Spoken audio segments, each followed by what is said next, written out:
ए से अनार,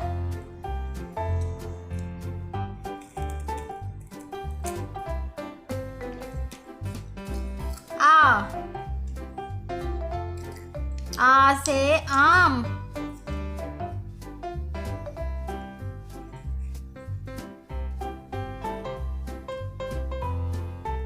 छोटी ई से इमली,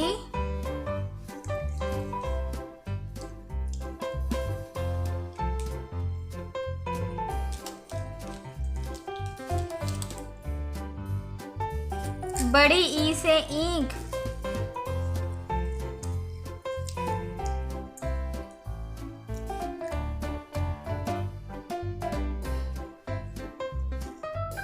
छोटे ऊ से उल्लू,